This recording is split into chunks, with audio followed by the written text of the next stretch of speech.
Cast is now starting. All attendees are in listen-only mode. Just one second. What is this here?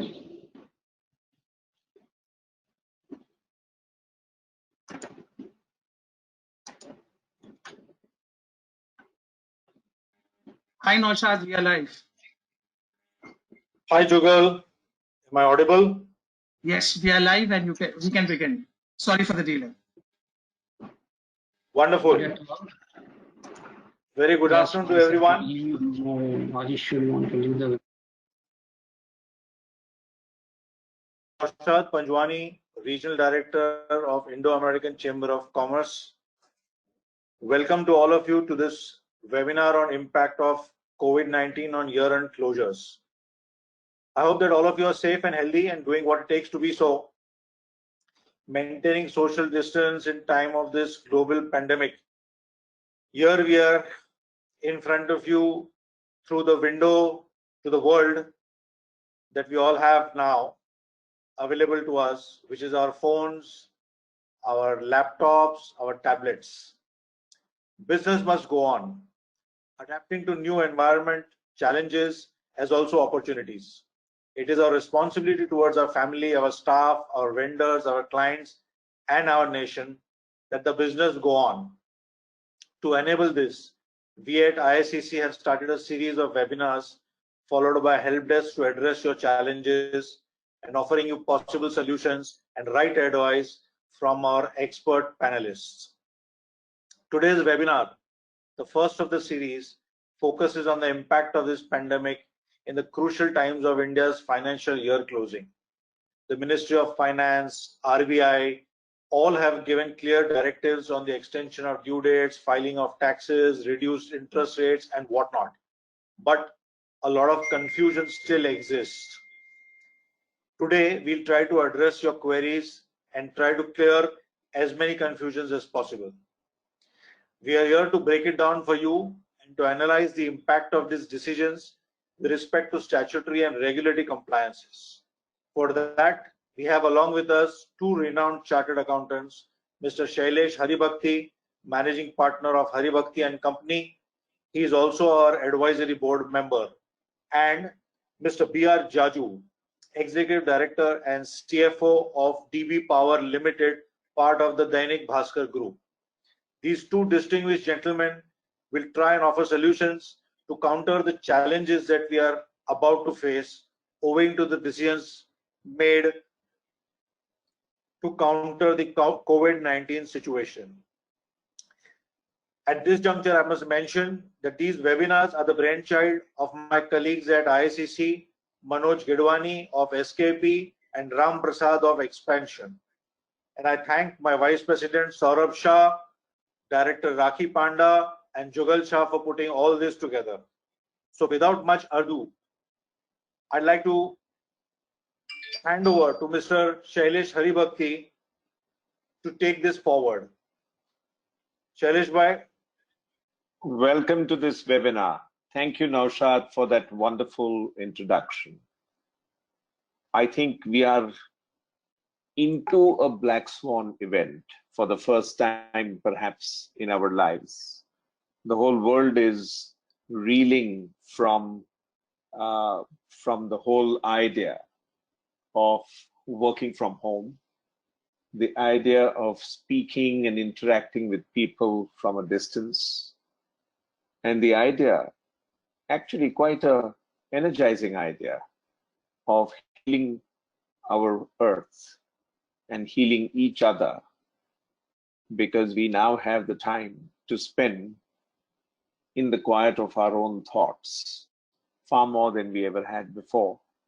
We were all rushing from meeting to meeting and forgot that we need to take time to introspect. So now is that time. And I'm very happy to welcome everybody who has logged into this webinar. But I would first request my friend, Mr. B.R. Jaju, to actually make a brief presentation, after which we will open it up to questions and answers, and we will take turns in answering them. Let me just say 3 sentences. 1, that we need to be prepared to work in a digital mode, maybe for the rest of our lives. And so this could not have been a better time. This could not have been a better opportunity.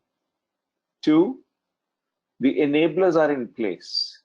We just simply need to embrace the change and embrace the enablers. And three, let us enjoy the process. Let us view this as our own introspection and our own healing. And let us jump into how we can cope with the year-end closing on 31st March 2020. Over to you, Mr. Jaju.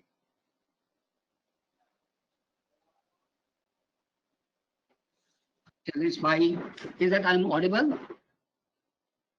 Yes, go ahead. Okay. Considering that time, respect to time, I think it's a well summed up the context, and it's I would only say that this is what we are addressing this webinar and topic in the most unprecedented time of so-called perceived crisis, which has not only put brakes on economic activity, financial stability, but this has gone with the huge human sufferings, unlike in the past, which we have seen and overcome. Year of 2008 is not a different example to that. So what I intend doing in my course of presentation is a more of some kind of guiding tools to do or measure health checkup for our existing businesses and preparing ourselves, because I personally believe is that any event, adverse event, also comes with lots of opportunities. So my theme is also what opportunities we can spot around and how do we benefit out of that or monetize out of that going forward. So I will move on. I call that these are the stereotypes for survival of business industry amidst this disrupting COVID-19. My focus is in the context of COVID-19, currently the business and economic scene which is going through.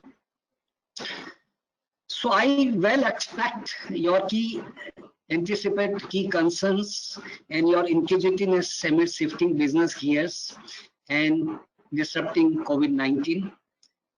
I'd like to take that new orbit. How do we prepare for that opportunities and what all we need to do to monetize those opportunities? What are the key takeaways with recent regulatory framework and lots of announcements and the process is on?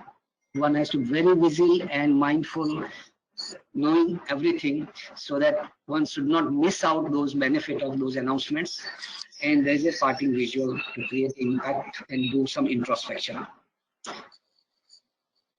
So just as a little background, pre-COVID, also the business scene or industry scene or economic scene was going through a lot of turbulence as such and uncertainties. And this was pre-COVID situation.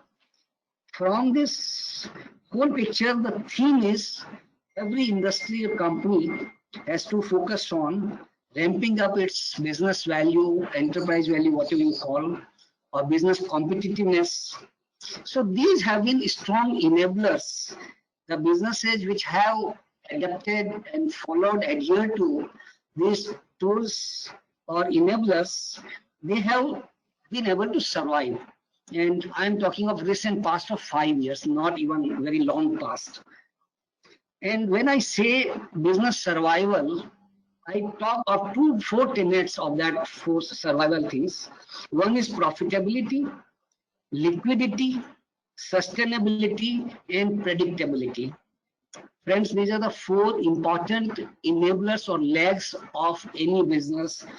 Then these are the like diagnostic tools for the financial health. One I will take first in a small way. IT-enabled processes and technology advancements, as Shailesh has mentioned about, is like digital and how Effective IT-enabled processes are deployed, which help company to become more competitive, better connectivity, your agility, your cycle time to produce concept to the market also reduces and become overall competitive. Second enabler is mergers and acquisition processes to derive a lot of business synergies, not only from tax and cash flow advantage, but reaping the economies of scale benefit, getting to know better technology, better marketing steps to supply your products, offer your services. New customer expectations and their preferences is another dimension which has been impacting the business survivals with the kind of swift change on customers' preferences, their conveniences, the way they want products to be delivered. All these are part of customer expectations. Governance is also again framework within ethical framework to be fair to them, to all customers, suppliers, transparency. And this one has assuming very importance of business risks and security concerns. Like coronavirus is one of the glaring example, unheard all this time. So one risk, if not anticipated, can undo all the efforts of the company which is created. Regulatory compliances. Now, as business grow from national boundary to global boundaries and exposed to multiple currencies, then regulatory compliances also go up disproportionately much higher. And last but not the important, that list one is changing business models, thinking about what kind of right business model I should have for my business. Consolidation and outsourcing are two parts. So friends, these were otherwise there, and one has to be mindful about these business gears and dynamics while pursuing the health checkup and preparing ourselves for the next view of opportunities. Obviously, one of the question comes top of your mind and everybody's mind in today's time: how do I sustain and protect liquidity? Friends, I will repeat here with my overall understanding and assessing the situation going around is the cash flow or liquidity, free cash flow has to be prime target, prime aim, and topmost objective for going to come. This is the time to conserve the liquidity, has to be the foremost objective. Number two is business continuity and safeguarding its value drivers. When I call business continuity, is that something to reflect and question our own wisdom? Is that business continuity will be there, and its value drivers, whether these are all various IPRs, long-term orders, my key people around, my best practices, how do I safeguard in this given time? How to control infected components of working capital? And these components, what I mean briefly, three: your receivables, inventory, and payables. When it comes to receivables, believe me, barring few who are lucky to have enough securitization process in place, realizing now those receivables are going to be Herculean task. Entire supply chain process. Your inventory in terms of aging of inventory, your payables, what are the terms of the trade, and then what are the conditions of your agreements or payables. So these are the, I will deal with this also literally why from now in detail, but that has to be priority, how to control these three components of working capital, which are, I call always as a neglected components, but now this will assume a top priority. Retention and safety of critical human resource does not mean that we should not be faithful to other resource. Human is human.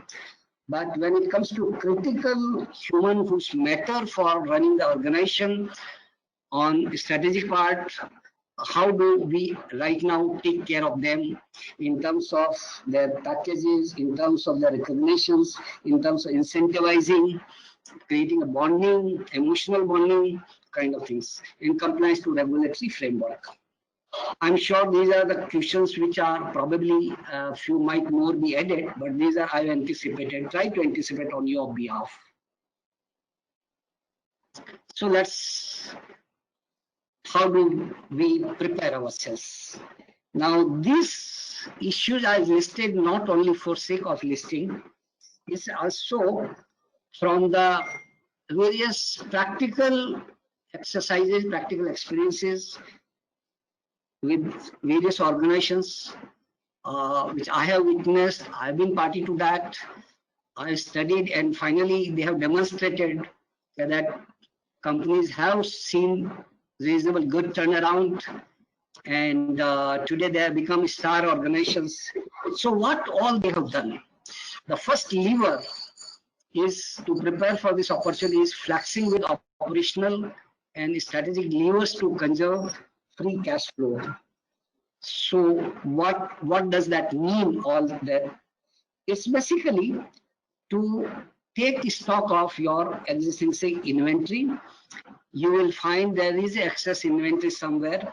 There is inventory in transit. There is inventory to which advances have been paid, but still goods have not been released. So you cover entire point to point, see that where your inventory is stuck. Is that some excessive part will help you to spot and take immediate action to release that excess inventory and convert into cash.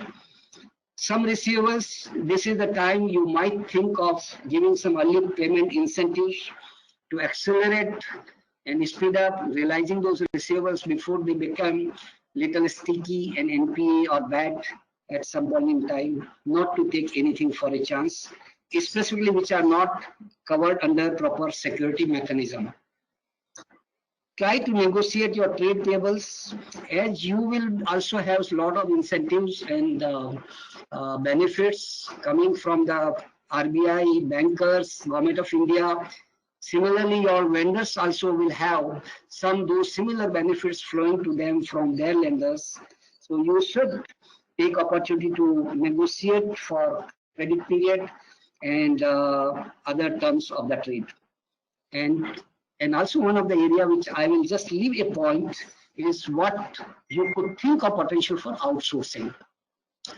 Embarking on business structuring initiatives with focus on NPA and low productive resources.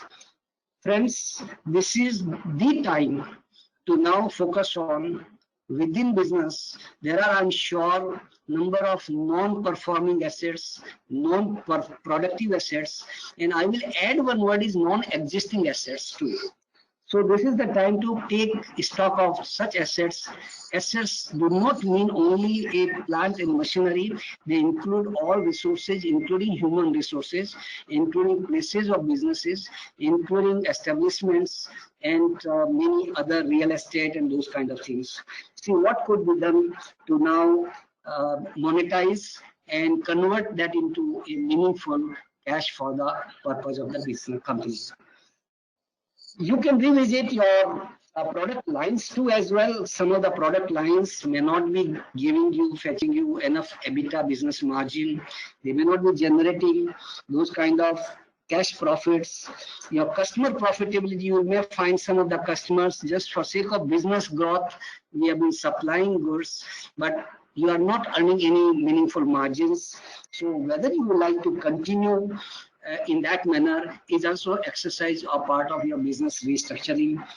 Major cost center analysis and their ROIs are some of the examples, but this is available time to be used now to focus on that. Deep dive to neglected power of components of working capital, I have covered earlier. It is basically now going into more deep into taking a deep dive to that, which are receivables, inventory, and payables. And believe me, this is one area which in normal course of business, when going is good and when there are nothing like calamity situation, then we allow them to, go little out of safety net, and sometimes become unmanageable because bankers are also funding for cash credit, and you don't realize the pinch of that. But now each component can generate meaningful cash flow in large or many organizations if one has to really take that as a corporate objective in corporate ARA. Relentless control on cost and overheads. One of my passionate topic is reduce cost of capital. It's not only merely negotiating with the bankers about the interest rate, bank charges. It's much beyond than that. For example, positioning your business in such a manner, you are able to secure a better rating, and through that rating, you can bring down effective cost of capital, mix of capital between your debt or equity, and some other products which you can bring in, quasi-equity products, where you can reduce your interest costs. Again, one has to see through proper analysis-wise. Your idle floats in the organization also increases the cost of capital. See that cost is deployed, and wherever cost capital is deployed, you are getting ROI, you are more than the cost on that capital. Then it is a productive deployment of the capital. And I'm just leaving as a bullet points for you to just ponder and think it over. Cost of operations is nothing but basically now understanding and going through every variable cost of operations at the plant level, some kind of fixed cost over there. Now, compared to not only budgets, but compared to your competitors and compared to what ideally asset cost should be, with zero-based concept, zero-based budget concept, and lot of optimization is possible and practical. Maybe some hard discomfort lines will be there to some of the HODs and people, but this is the time to do some ruthless exercise on that side. One very important one is variabilization of cost. A lot of cost we allow that to happen irrespective of the volume of business, profitability of business, and size of business. Now time has come when you can see some compactness of the business is bound to happen for a while from now. So whether we can have some variabilization of cost and get away this fixed cost, it can be through outsourcing, instead buying some asset, hiring on that. If canteen, whether to run your own canteen or some hiring on the canteen on per unit cost. So basically it is to that reduce your cost per unit. With COVID, what are the things you can see that further opportunity to build immune system to make competitive post COVID-19? One is areas industry attractiveness improve is a topic by itself. Basically meaning thereby is as your sales and marketing to bring that delight on delivery of your products and services, to create quality attractiveness, delivery attractiveness, and value perception, which creates a value advantage to your customer. I mean, this is again the time to reflect through your outside-in approach of your product, of your supply chain management, your customer responses by now, which we were ignoring, and what improvements can be right now implemented will make all the difference to you. Asset resolution is, I have covered partly in my NPA, hive off and divest some of the assets. However, some of the assets will be available at a throwaway price today, and you may want to, which you are longing to buy, acquire those assets.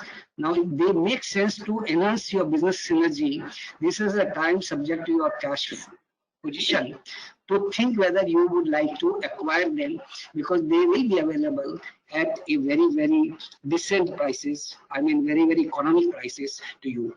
Delayering, a lot of organizations conventionally are stuck with a lot of levels of organizations, whether you would consider some delayering, whereby not only cost of organization comes down, but communication becomes effective, your chain of command becomes more transparent and effective. So that's also things which one can do in this available time.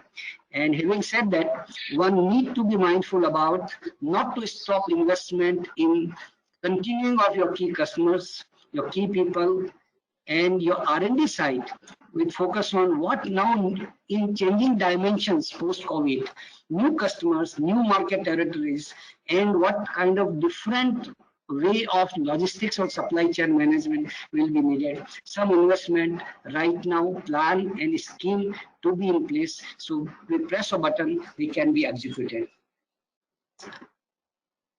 Now, with next 5 to 7 minutes, I like to spend time on. There are some recent regulatory framework, friends, and announcements. I will like you to take note of these relaxations, and I'm going to cover little in a structured way. You avail those economic relaxation stimulus which are announced by recently RBI finance bill. So that is there on my next slide. So I first move to my next slide and take you through that. RBI recently, as you are aware, on 27th, they came out with lot of incentives. One was on liquidity enhancement, where almost something like, according to that calculation, 3,74,000 crores have been thought to be released through the process of, that is one called, because there is now a subdued feelings of our investment in primary and secondary market. So to make those liquidity available, auction of targeted long-term repo operations has been announced with a target of 1 lakh crore rupees is expected to be that liquidity release in the system. As you are aware about, CRR now is reduced by 1%, now at 3% of net and demand liabilities, time liabilities, and that 1% would mean again in the system you have 1,37,000 crore. There is another thing is called marginal standing facility. The lenders can borrow overnight, dipping their SLR up to 3%, which was that 2%. But this benefit is there only up to June 2020. So with that, bankers will have a discretion to raise another amount of 1,37,000. Thereby, this kind of liquidity, which is a very sizable, would be available to inject into the system. And I'm sure this will eventually benefit via banker systems to industries at large, companies at large, small, medium, and all big companies. They will have some access to these funds. Only I would put a note to you is to check with your ongoing basis with your bankers. Even NBFCs are also included. All kind of banking system, lending institutions are included. You have to personally talk to them what benefits they have been getting in terms of liquidity enhancement and what it can mean to you, how you can be partner in availing that liquidity to benefit to your company and businesses. Coming to second set of RBI things is lending measures.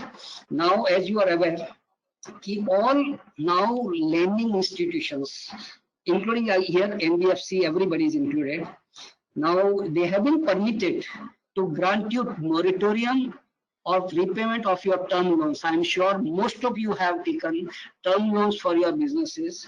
Now from 1st March to 31st May, whatever installments are falling due for repayment, you can avail moratorium.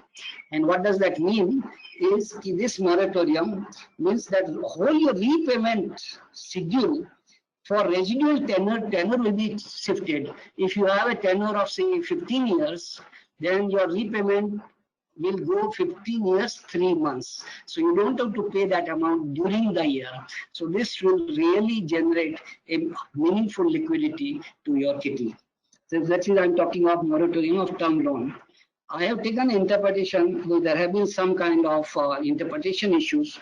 Even you can defer interest on term loans for 3 months, and which means from interest due or by 31st March to 31st May, the 3 months interest you can defer it, which will be repaid progressively every month. So every month's interest will become payable 3 months from the time. So you have during this this phase of you can see when it's a gloomy phase or whatever you call, these 3 months you have benefit of that liquidity. You don't have to pay even interest on the term loans. You can defer interest on working capital facilities for 3 months, again that. And not only interest on working capital, you can avail even drawing power as well. You can check with your bankers. They will allow you to allow additional drawing power to be able to pay when it becomes due. So that also will add good amount of liquidity in your kitty. And why I'm saying, because I started with my topic and theme is conserve liquidity, secure liquidity wherever you can. So this liquidity is very available, precious. Even slightly, if you have to pay 0.5%, 1% more, does not matter. You should grab it. Then you can, one interesting thing is, you know, drawing power, maximum permissible drawing power, you have to give some kind of margins. If that is 100 rupee inventory or receivable, then generally 75% will be paid in form of cash credit or WCDL loan, and 25% is your margin. You can negotiate now with bankers and bring it down from 25% to 10%. So that will also increase more availability of funds into your kitty. And having said that, this will not constitute classification of your assets as downgrade. This will not be construed a change of terms and conditions of your loan documents. So in a way, this will not impact adversely to your debt profile from rating point of view, from lender's profile point of view, or RBI classification perspective. So this is about RBI policy measures, which I thought I'll cover little in detail. Now there are some regulatory compliances under income tax, GST and Companies Act. There are some announcements. You are always burdened with filing of your return of income of 31st March 2019. The date is extended, you must be aware, now 30th June. Even your delayed payments are there. The interest is also reduced from 12% to 9%. Even your delayed deposit of TDS, which is little risky, but that also interest is reduced to 9% till 30th/6 as a very special case. Otherwise, interest applicable is 18%. Aadhaar PAN linking date is also extended to 30th/6. Vivad se Vishwas scheme is also extended to 30th/6. That additional charge 10% is also removed till 30th/6. And various due dates for compliances and time limits which are expiring in March of appeals, returns, investments, wealth tax, that is also extended by 3 months invariably. GST, I will not be dealing in detail, but matter of fact, that is also the last date for returns. March, April, May in composite is also shifted to 30th/6. Last date for opting your composite scheme is also extended to 30th/6. And company less than 5 crore turnover, they will not be liable to pay interest and or late fee. Some small relevant provisions under Companies Act. Your MCA registry moratorium is there from 1st April to 30th September. No additional fee for late filing. Your board meeting now, you can afford to do delay of 60 days till next 2 quarters. Still, it will be same compliance. That company audit reports of 2020 now will apply to 2021. Is shifted by 1 year. If independent director is not able to hold even single meeting, it will not be construed as a violation. And company director has to comply with that minimum residency test of 182 days under section 149, now would not be treated as a violation. So these are the practical side looking at now, considering international travels, stop these, that compliance becomes difficult. It has been done like that. Other area quickly I will deal is a finance bill, and not in a very great detail, but there are some meaningful changes which have come. Is residential test. As you are aware that financial bill of February reduced that residential test of 120 days, thereby from 182 days, 181 days to 120 days. But this has been relaxed. The taxable income in India up to 15 lakhs, they can stay still up to 181 days and it will not be violation. That is the change which has happened through this process. But if it is more than 15 lakhs, then they will come under clutches of 120 days. However, there's again one has to go through little reading of the act. If last 4 years, if their stay has been 365 days less, then there is one clutch. One has to go through that second provision.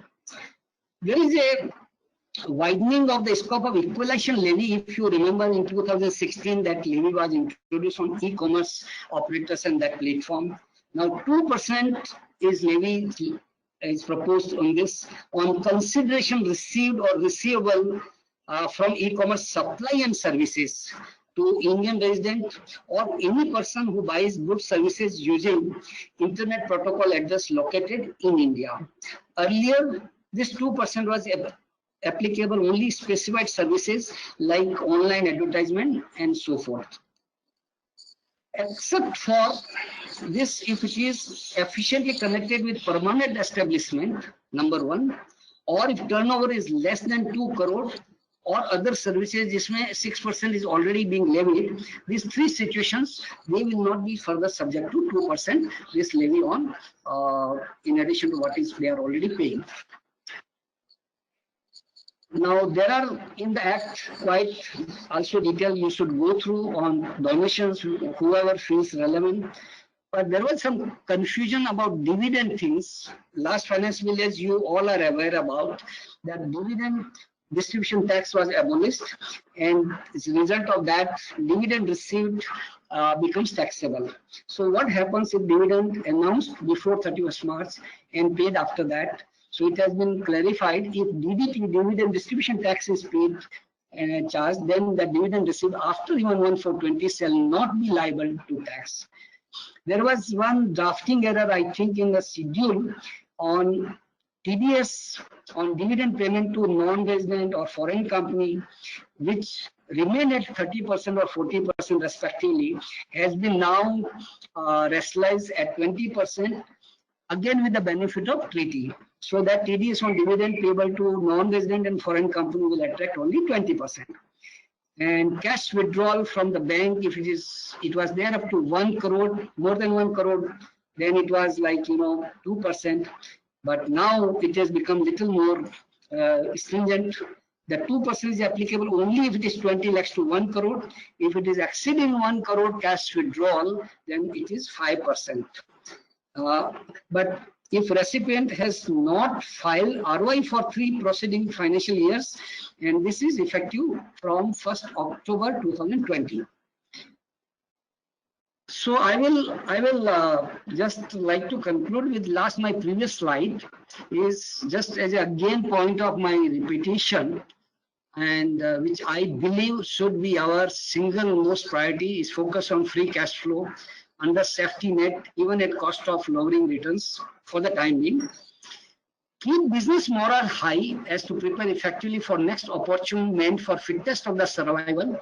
Is Darwinian theory will always hold good under any situation, but leadership has to make sure through its communication, through its body language, through its way, show is on, keep the morale high and percolate down to every person working for the organization, every stakeholder connected to the organization.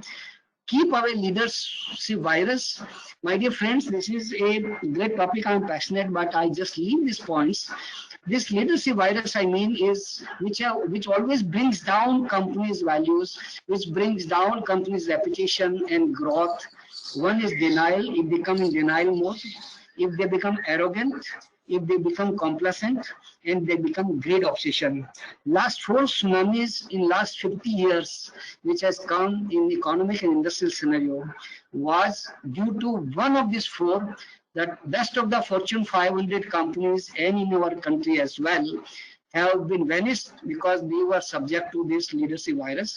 That is one of my effective point to share with you. So my anyhow, that visual is not seen on this whole thing. So I'm sorry, this cannot be shared right now.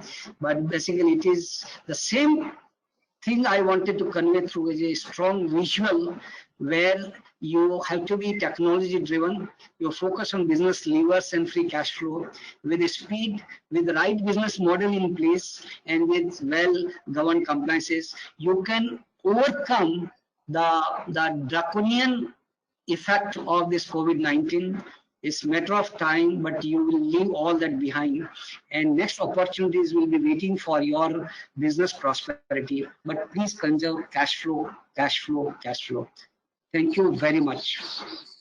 Excellent, Mr. Jaju. What a very, very profound way that you've explained everything. Now we can open it up to questions. Surely. We do have a few questions that have already been raised. I will take just 10 seconds Yes. as pause. Okay. Then we can So why discuss. don't Just 10 seconds anybody pause. who has a question may start speaking. Yes. Unmute yourself and speak. While he is away, I will take the question.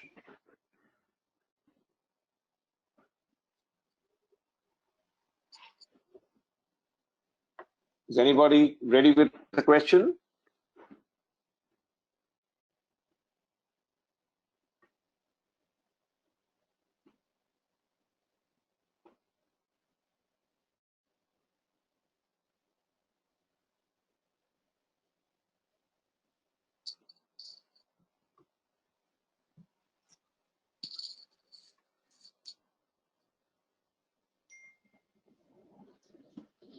Naushad, Yes. if I you am can back. come in and read. Okay. So, I'm back. all right. So now I'm not seeing any questions appearing in the questions box, but Naushad, if you're on the line, can you walk us through the few questions that have come in online?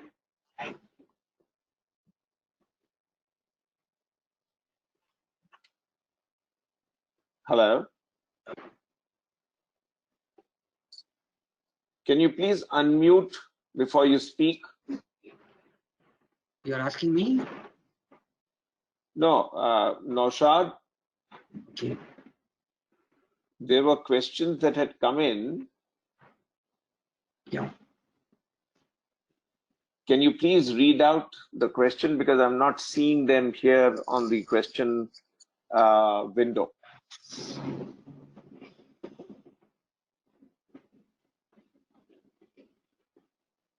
Sir, if I may, there are a few questions. Yes, yes, Rakhi, please go Naushad ahead. comes in. I'll just impact of COVID-19 on the manufacturing. It can be how long till the situation comes back to the normalcy for this sector, and how to overcome the challenges of the current situation. Is cost reduction the only solution in these challenging times? So let me answer that. The prognostication is that we will be in a position to flatten the curve, so to speak, by end April. And so we will start the beginnings of businesses getting back into production mode, as we are seeing in China currently. It will be a 2-month lag from China. And so my expectation is that manufacturing will start returning sometime in May.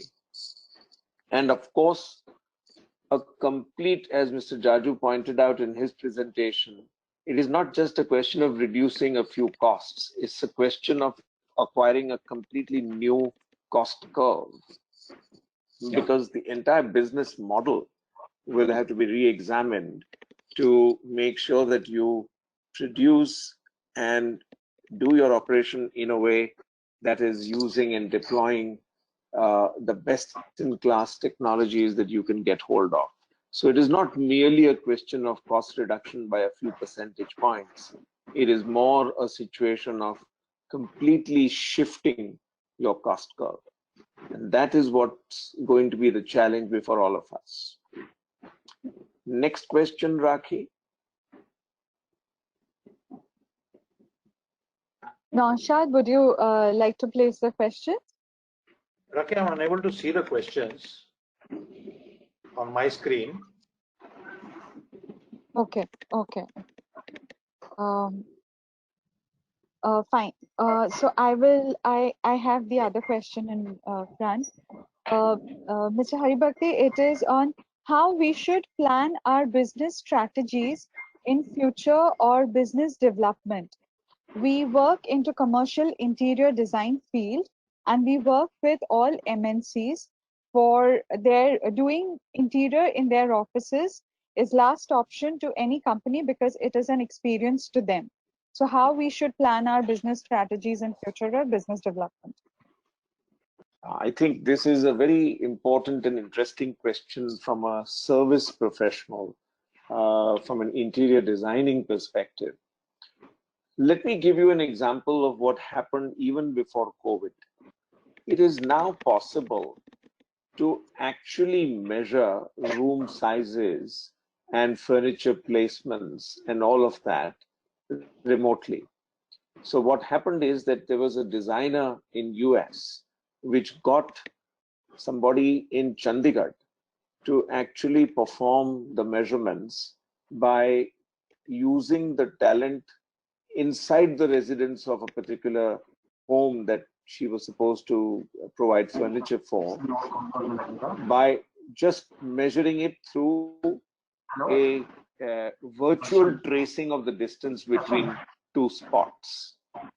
And with that kind of painstaking effort, once the whole map was in place, the design could take place, and even from a remote place, the furniture could be designed in US, produced in China, shipped to India, and it came and fit beautifully without any problem.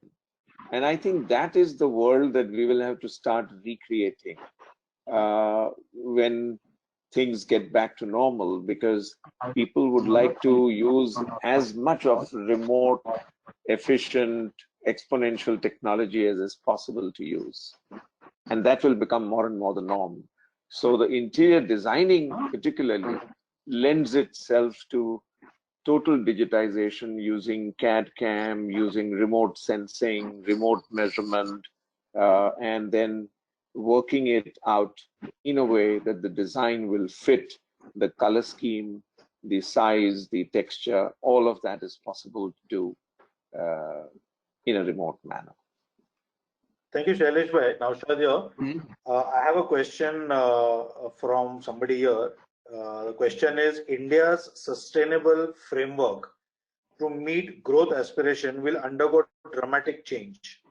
What are the 3 key changes that you see?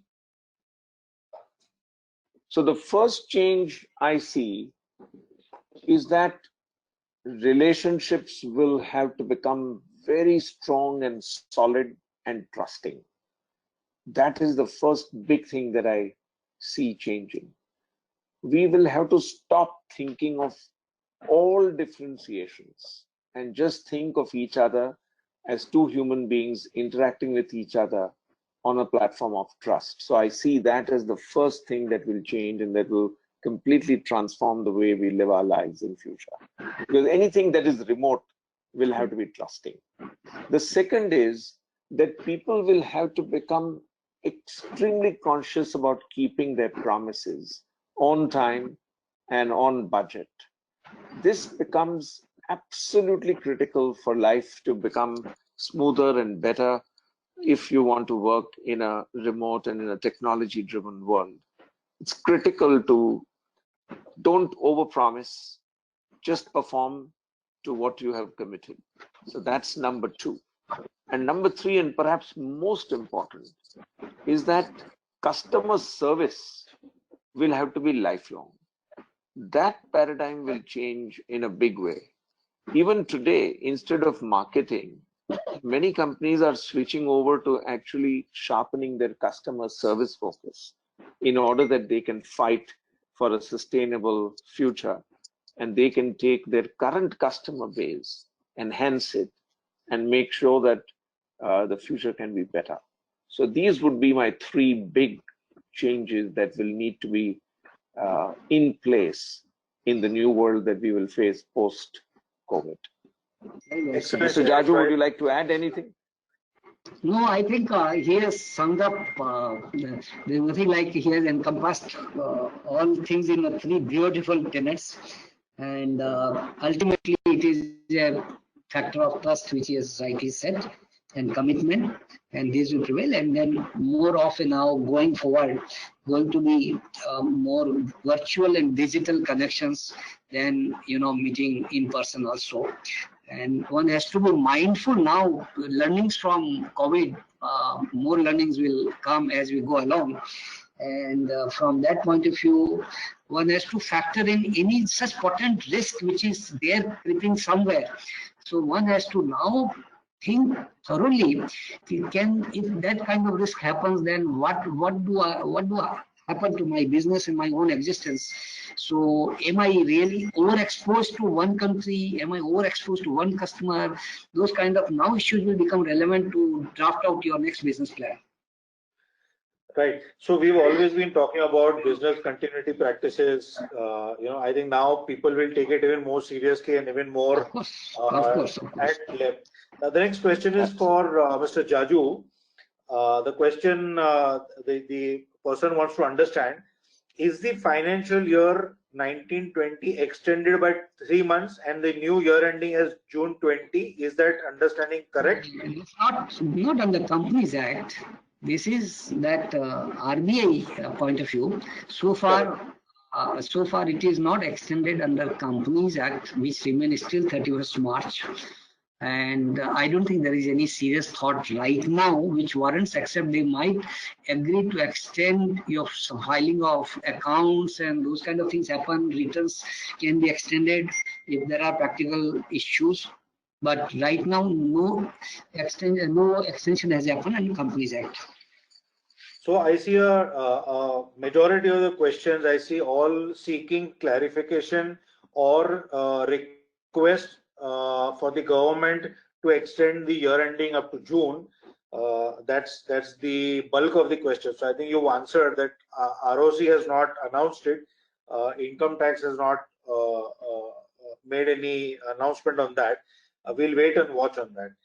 The next question is on. We have aligned this Companies Act year and tax year after so many of the efforts, and Shailesh bhai knows that what kind of pains which his association has taken through. Yeah.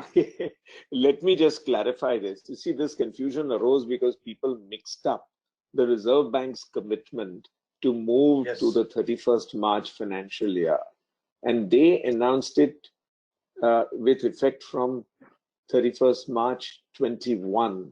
So everybody assumed in the confusion that because they went from June to March, whether we are supposed to go from March to June, which is not the case. But having said that, there is a provision in the Companies Act that if there is a desire on the part of management, then they can get the board to resolve that the accounting year should be extended. And with the permission of the Registrar of Companies, you could have a previous year, you could have an accounting period of 15 months in some few cases. So this is an enabling provision which some people may want to use. But given the fact that this quarter will be even worse than the previous quarter, most people would perhaps.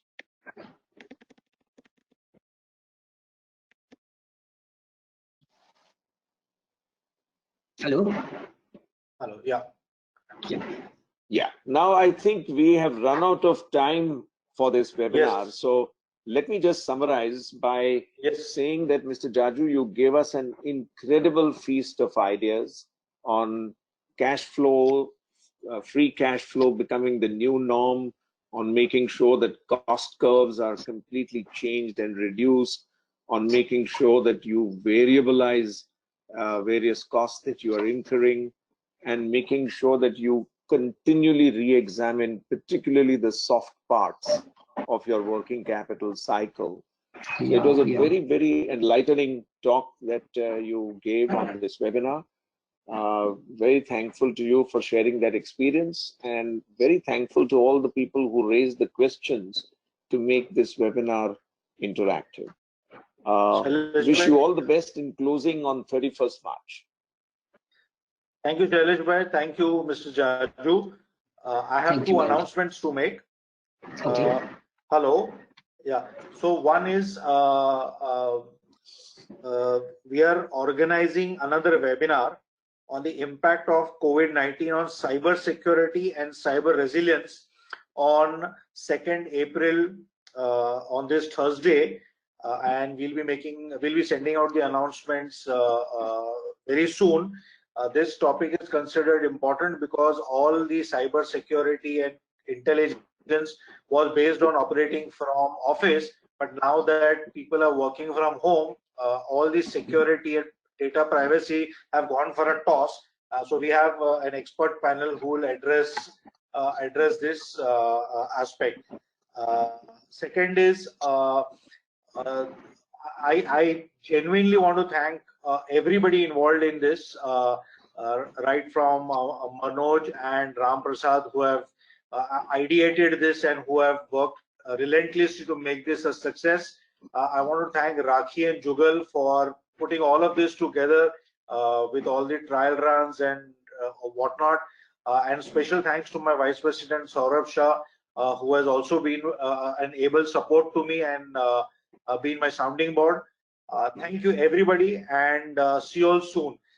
This webinar has been recorded and will be put up on our website, and the link will be sent out again by Rakhi.